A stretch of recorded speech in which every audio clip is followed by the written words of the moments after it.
Stealthy and slick.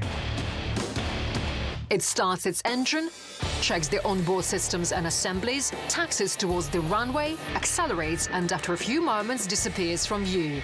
Something without a single soul inside. An S-70B1 prototype of the newest unmanned aerial vehicle of the Ochotnik Hunter program, created at the Sukhoi Design Bureau, is undergoing ground tests. The S-70 Ochotnik Hunter drone made its maiden 20-minute flight back in August 2019. But it became even more famous when the news broke it had been put through its paces in a joint flight with an up-to-the-minute fifth-generation Su-57 fighter as a leader aircraft. Now it's time to get to know each other a bit closer. Let's take a look at the giant's dimensions. The length of this S-70B1 prototype is 14 meters. The height is 3 meters 30 centimeters. The wingspan is 19 meters. The wing area is 110 square meters. According to publicly available information, in the future, mass-produced drones of this program will be even bigger. Officially, the S-70 of the Hunter program is a combat unmanned aerial vehicle designed to perform a wide range of missions. It will be produced using stealth technology, thanks to its shape, balancing, location of the air intake, internal weapons base, special coating and engine. Specifically on this S-70B1 prototype, which by the way is the first flying vehicle of this project, the stealth technology is only partially implemented. Data on its performance, such as weight, speed, range, flight duration, payload mass, armament range or service ceiling are all strictly classified, but there are still some hints. It is fast, as it has a jet engine, meaning it can provide a speedy delivery of whatever it carries. It's huge. Its wingspan is bigger than that of the fifth-generation Su-57. So due to its size, it's able to lift an impressive payload of munitions. And more importantly, it can use regular aviation weapons designed for the rest of combat aircraft. In contrast, other drones, smaller in size, made of lightweight composite materials, require munitions specially produced for them. Otherwise, they would fall apart in the air when launching conventional bombs or missiles. Taking this information into account, we can accurately assume that this machine is hardly intended for localized skirmishes, but rather for a serious armed confrontation. The S-70 was created in accordance with the Flying Wing aerodynamic design, which makes it similar to the American B-2 manned strategic bomber and the X-47 and OQ-170 Sentinel unmanned aerial vehicles. The streamlined shape, the absence of a tail, plays the most important role in ensuring the stealth of the machine. But of course, the closest thing to the Hunter is its older brother, the fifth-generation fighter Su-57. If we talk about the similarities it shares with the other Sukhoi Design Bureau developments, this particular aircraft has a fairly large range of modules and systems from the Su-57, from the landing gear and engine to the hardware of its control system. The S-70 is powered by one afterburner turbojet engine rather than the two on the Su-57. There is no thrust vectoring control and its nozzle is fixed, since the aircraft does not have the goal of being super maneuverable.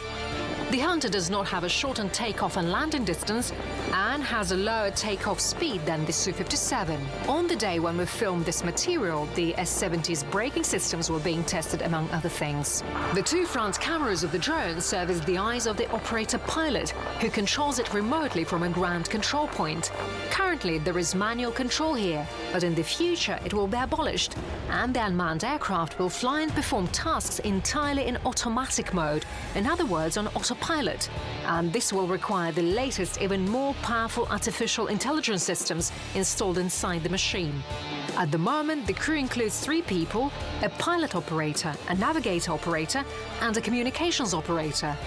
Honored test pilot Evgeny Frolov pilots the Hunter both remotely and controls it when the automatic modes are turned on. This complex provides everything necessary for this aircraft to fly and perform its tasks and everything else.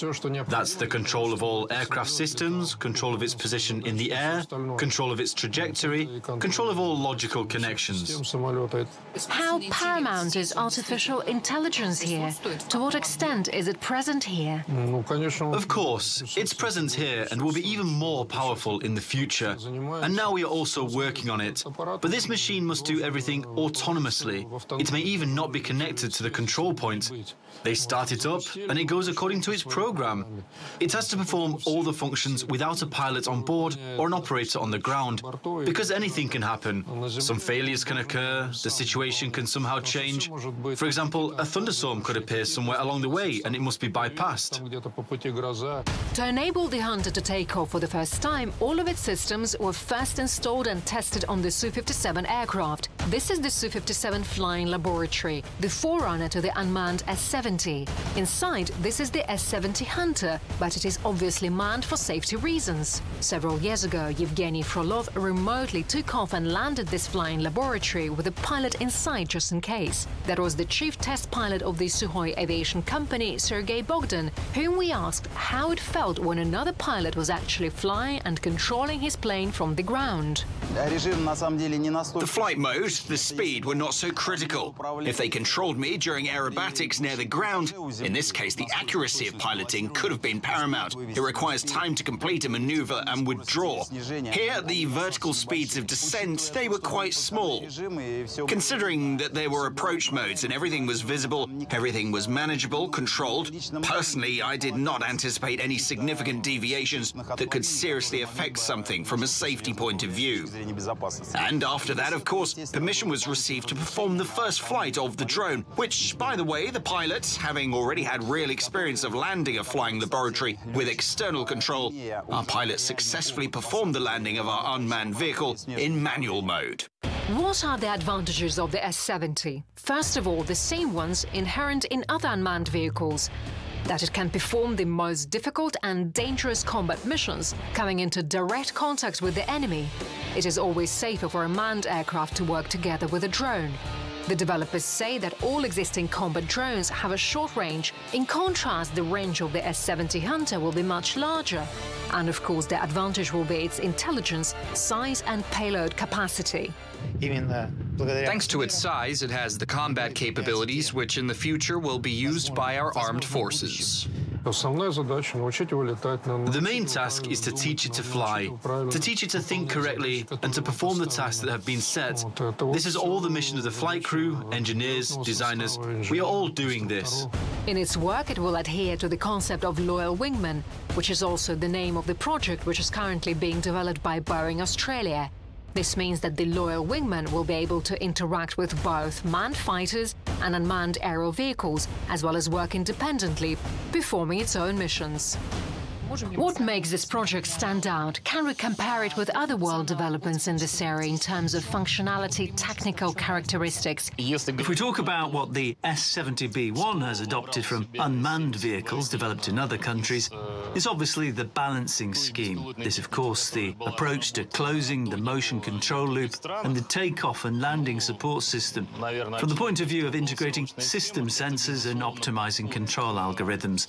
Of course, this is an approach to the development of the design of the aircraft in terms of minimizing its radar signature, and probably this is a look at the general trend regarding the exploitation of complexes with unmanned aerial vehicles and their use in armed conflicts. These are probably the three key components. We can say that, yes, we are analyzing the global trend. UAVs of the Okhotnik project are produced at an aircraft plant in Novosibirsk, where, among other things, the Su-37 bomber is being assembled. Currently, a construction of another S-70 prototype is taking place here. It will receive a slightly updated design and will differ from the B-1 sample both in size and partly in internal content. Several more prototypes are to be created before the machine is put into mass production, and we'll certainly keep you updated when this happens. Yulia Shapovalova, RT.